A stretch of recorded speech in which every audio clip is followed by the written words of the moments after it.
역대하 25장. 아마샤가 왕이 되었을 때에 그는 25살이었다. 그는 예루살렘에서 29해 동안 다스렸다. 그의 어머니 여호와따는 예루살렘 사람이다.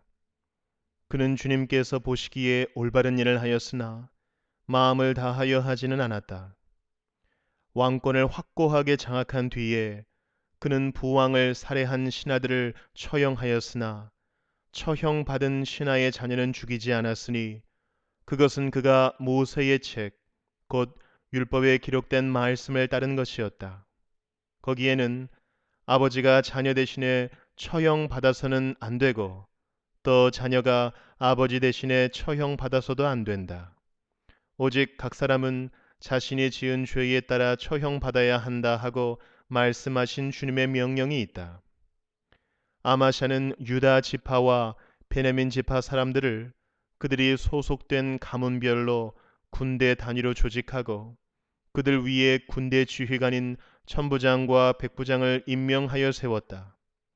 이 군대 조직에 편성된 사람들은 20살 이상 된 남자들로서 모두 30만 명이나 되었다.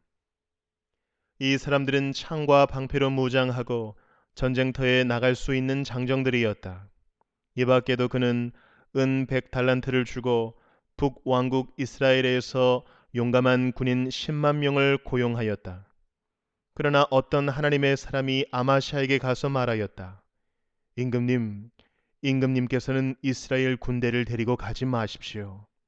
주님께서는 북왕국 이스라엘, 곧 에브라임 자손과 함께 계시지 않으십니다. 그런데도 임금님께서 북이스라엘 군대를 데리고 출동하시거든 힘써 싸워 보십시오. 하나님께서는 임금님이 대적들 앞에서 엎어지게 하실 것입니다. 하나님께서는 임금님을 이기게도 하실 수 있고 지게도 하실 수 있습니다. 아마샤가 하나님의 사람에게 물었다. 북이스라엘 군인을 고용하느라고 지불한 은 100달란트는 어떻게 하면 좋겠습니까? 하나님의 사람이 대답하였다. 주님께서는 그것보다 더 많은 것을 임금님께 주실 수 있습니다. 그래서 아마샤는 에브라임에서 온 군인들을 그들의 고향으로 돌려보냈다.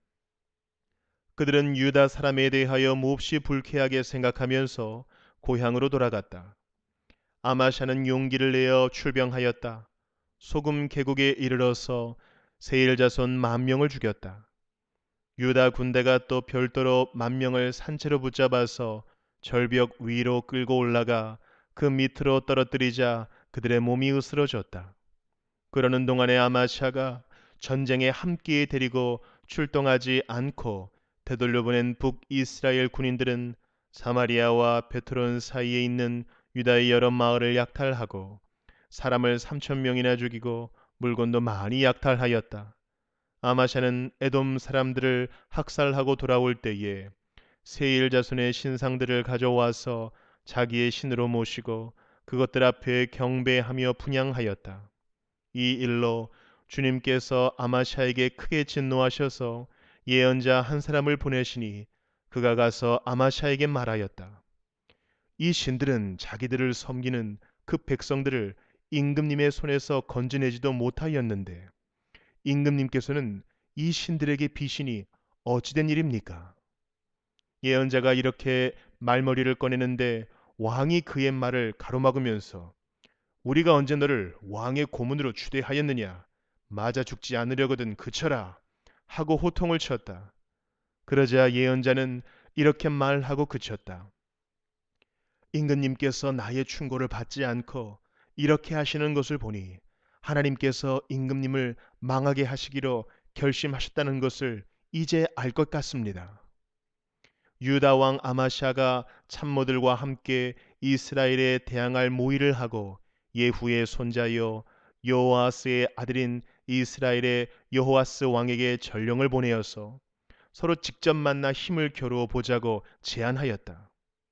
이스라엘의 여호아스 왕은 유다의 아마샤 왕에게 사람을 보내어서 회답하였다. 레바논의 가시나무가 레바논의 백향목에게 전가를 보내어서 백향목의 딸을 며느리로 달라고 청혼하는 것을 보고 레바논의 들짐승이 지나가다가 그 가시나무를 짓밟은 일이 있습니다. 당신은 에돔을 쳐부수었다는 것을 스스로 대견스럽게 여겨 자랑하면서 건방지게 우쭐대지만 차라리 당신 궁전에 그대로 머물러 있으면 별 탈이 없을 터인데 어찌하여 당신은 당신 자신과 유다를 함께 멸망시킬 화근을 스스로 불러들이고 있습니까? 그가 이렇게 말하여도 아마샤는 들으려 하지 않았다. 그러나 이것은 하나님께서 하신 일이다. 유다 사람들이 에돔 신들의 뜻을 물음으로 하나님께서 유다 사람들을 여호와스의 손에 넘겨주시려고 아마샤의 마음을 그렇게 만든 것이다. 이스라엘의 여호와스 왕이 올라와서 유다의 아마샤 왕을 맞아 유다의 베세메스에서 대치하였다. 그러나 유다 군대는 이스라엘 군대에게 패하여 뿔뿔이 흩어져 자기들의 집으로 도망가고 말았다. 이스라엘의 여호와스 왕은 베세메스에서 아하시아의 손자요 요아스의 아들인 유다의 아마샤 왕을 사로잡아서 예루살렘으로 들어왔다. 그는 예루살렘 성벽을 에브라임 문에서부터 성 모퉁이 문에 이르기까지 400자 길이의 성벽을 허물어 버렸다. 그는 또 하나님의 성전 안에서 오베데돔이 지키고 있는 모든 금과 은과 그릇들을 약탈하고 왕궁의 보물 창고를 약탈하고 사람까지 볼모로 잡아서 사마리아로 돌아갔다. 유다의 요아스의 아들 아마샤 왕은 이스라엘의 요아스의 아들 요아스 왕이 죽은 뒤에도 15해를 더 살았다. 아마샤가 다스리던 기간에 일어난 다른 사건들은 처음부터 끝까지 유다와 이스라엘의 열왕기에 기록되어 있다. 아마샤가 주님을 따르다가 등지고 돌아선 뒤에 예루살렘에서 반란이 일어나자 아마샤는 라기스로 도망하였다.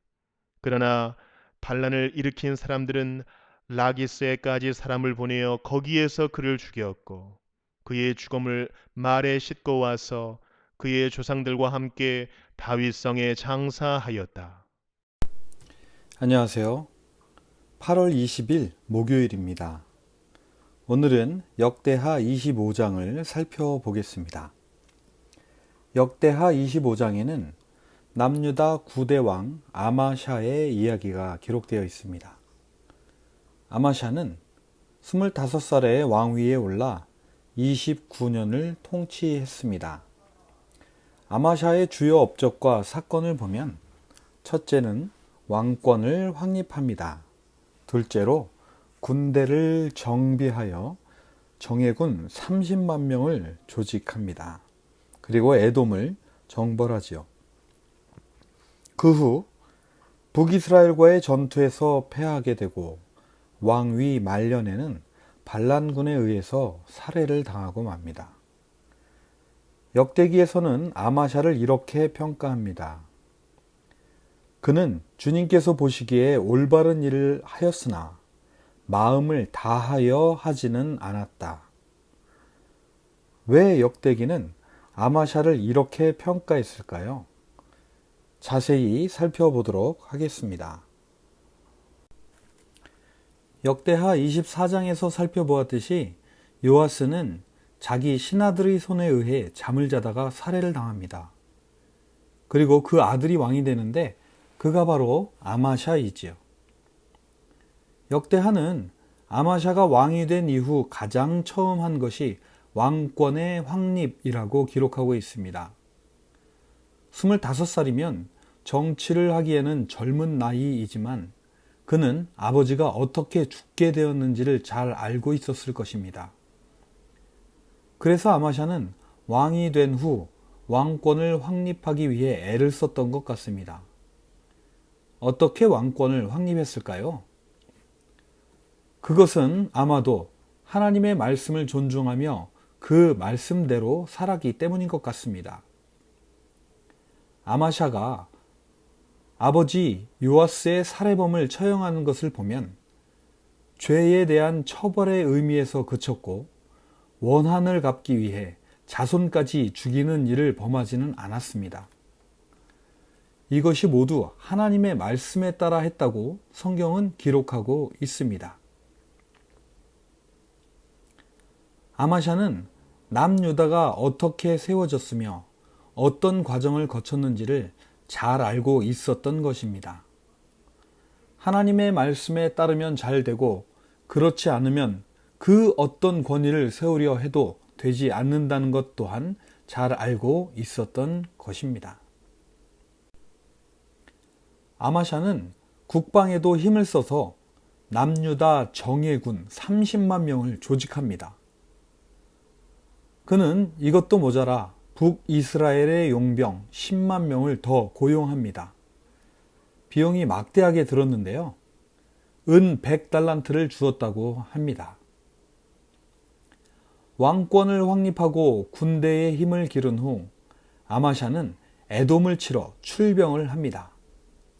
그런데 바로 그때 하나님의 사람이 찾아와서 북이스라엘에서 고용한 사람들을 데리고 가지 말라고 합니다. 왜냐하면 하나님께서는 북이스라엘 곧 에브라임 자손과 함께 계시지 않으시기 때문이라는 것입니다. 이 전쟁을 위해 은 100달란트나 주고 고용한 사람들을 데리고 가지 말라니 얼마나 큰 시험거리였을까요? 게다가 군대가 많으면 많을수록 승리의 확률이 높은 것 아닐까요? 하지만 하나님의 사람은 아마샤에게 이렇게 말합니다. 하나님께서는 임금님을 이기게도 하실 수 있고 지게도 하실 수 있습니다. 아마샤는 하나님의 사람에게 묻습니다. 이들을 위해 은 100달란트나 지불했는데 이것은 어떻게 할까요? 그랬더니 하나님의 사람은 이렇게 말합니다.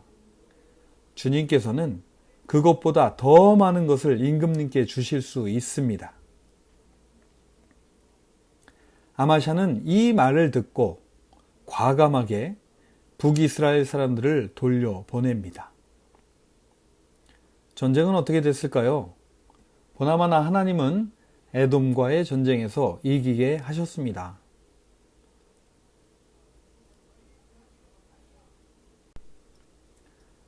그런데 이게 어찌된 일일까요? 에돔인들을 학살하고 돌아오는 아마샤에게는 에돔의 신상들이 있었고 그것을 가져와 자기의 신으로 모시고 그것들 앞에서 경배하며 분향하기 시작했습니다. 예언자는 아마샤를 찾아가 자기가 이긴 에돔의 신들을 왜 가져왔냐 그리고 왜 섬기느냐라고 묻자 우리가 언제 너를 왕의 고문으로 추대했느냐 라고 말하며 맞아 죽지 않으려면 말을 그치라 라고 하며 돌려보냅니다. 예언자는 아마샤가 이미 하나님으로부터 돌아섰다는 것을 알았고 예언자의 말을 듣지 않는 것으로 보아 하나님께서 이미 아마샤를 망하게 하시기로 결심하셨다는 것을 알게 되었다라고 말합니다. 얼마 후 아마샤는 참모들과 논의하여 북이스라엘에 선전포고를 합니다. 이때 북이스라엘의 여호와스 왕은 아마샤의 숨은 마음을 정확히 말해 줍니다. 당신은 에돔을 쳐 부수었다는 것을 스스로 대견스럽게 여겨 자랑하면서 건방지게 우쭐대지만 차라리 당신 궁전에 그대로 머물러 있으면 별 탈이 없을 터인데 어찌하여 당신은 당신 자신과 유다를 함께 멸망시킬 화근을 스스로 불러들이고 있습니까? 그렇습니다. 이스라엘 왕도 아마샤의 마음을 알고 있었습니다. 아마샤는 왕권이 확립되고 에돔과의 전쟁에서 승리하자 교만하게 되었던 것입니다. 그리고 자신의 뜻대로 하지 못하게 하는 하나님을 버리고 에돔의 신을 선택해서 섬기기 시작했던 것입니다. 아마샤는 그 말을 듣지 않습니다. 성경은 이것이 유다 사람들이 에돔 신들의 뜻을 물음으로 하나님께서 유다 사람들을 여호와스의 손에 넘겨주시려고 아마샤의 마음을 그렇게 만든 것이라고 평가합니다. 결과는 어떻게 되었나요? 아마샤는 북이스라엘의 여호와스 왕에게 패하여 예루살렘 벽 일부가 허물어지고 성전의 기물들을 약탈당하고 사람들까지 볼모로 잡혀갑니다. 이렇게 아마샤가 하나님을 등지고 돌아선 후 예루살렘에서는 반란이 일어납니다. 아마샤는 반란을 피해 라기스라는 곳으로 도망가지만 이곳까지 쫓아온 반란군은 그를 잡아 죽이고 그 시체를 가져와 다윗성에 장사합니다. 오늘 말씀을 보면서 마음을 다한다는 것은 어떤 의미인가를 생각해 봅니다. 그것은 무슨 일이 있어도 끝까지 하나님을 믿고 그 말씀을 따른다는 것이 아닐까요? 아마샤의 왕위 초기에는 하나님의 말씀을 따라 살지만 에돔과의 전쟁에서 승리하자 마치 그 승리가 자신의 것인 양 교만해져 버립니다. 아마샤는 에돔과의 전쟁에서 승리한 이후 자기가 신을 선택하여 돌아옵니다. 하나님은 아마샤를 돌이키기 위해 예언자도 보내고 북이스라엘 왕 여호와스의 입을 통해서 경고도 하시지만 한번 돌아선 마음은 돌아오지 않습니다. 에돔과의 전쟁에서의 승리가 아마샤에게는 무서운 독이 된 것입니다. 아마샤의 이야기를 보면서 혹시 우리 삶의 승리라는 것이 우리를 교만하게 하는 도구로 조용히 우리 몸에 퍼지지는 않았을까 돌아보게 됩니다. 예언자의 말대로라면 하나님은 우리를 이기게도 하실 수 있고 지게도 하실 수 있으십니다. 문제는 이기고 난 후, 지고 난 그 후가 문제입니다. 바라기는 이기고 짐의 문제로 인해 교만해지거나 낙담하지 말고 그 모든 것을 주관하시는 하나님께 이기건 지건 언제나 신실하게 마음을 다해 하나님을 섬기시는 저와 여러분이 되시기를 간절히 바랍니다. 영성사역원에서 부흥회를 위해 매일 릴레이 기도 안내를 하고 있습니다. 참고하셔서 담당 샘터뿐만 아니라 우리 모두가 기도에 함께 동참하시는 복된 준비 시간이 되시기를 바랍니다. 기도하시겠습니다. 하나님 아버지, 오늘도 아마샤의 이야기를 통해 마음을 다해서 하나님을 섬긴다는 것의 의미를 다시 한번 생각해 보게 됩니다. 우리 삶에 있는 작은 승리조차도 하나님께서 주신 것임을 다시 한번 기억하며 승리를 하든 패배를 하든 어떤 상황에서도 하나님을 섬길 수 있는 우리 모두가 되게 하여 주시옵소서. 부흥회를 위해 기도합니다. 이번 부흥회를 위해 매일매일 기도하며 하나님의 말씀을 받을 준비를 하는 동안에 이 모든 기간을 통해 하나님을 향한 믿음의 깊이가 더욱 깊어지게 하여 주시옵시고 이 모든 일을 통해 영적으로 재무장될 수 있는 기간이 되게 하여 주시옵소서. 지금 이 시간에도 하나님의 말씀을 준비하시는 유성국 목사님에게 성령님 함께 하여 주시옵시고 이 시대에 우리 드림교회에 가장 필요한 말씀을 허락하여 주시옵소서. 저희들 또한 그 말씀을 믿음으로 받아들일 수 있도록 인도하여 주시옵소서. 오늘도 믿음으로 하루를 시작하는 모든 드림의 성도님들에게 함께하여 주시옵시고 하나님의 평안으로 모든 것을 참고 이기고 승리하게 하여 주시옵소서. 언제나 우리 곁에서 함께하여 주시는 우리 주 예수님의 이름으로 감사하며 기도하였습니다. 아멘. 오늘도 말씀 안에서 복된 하루 되시기 바랍니다. 감사합니다.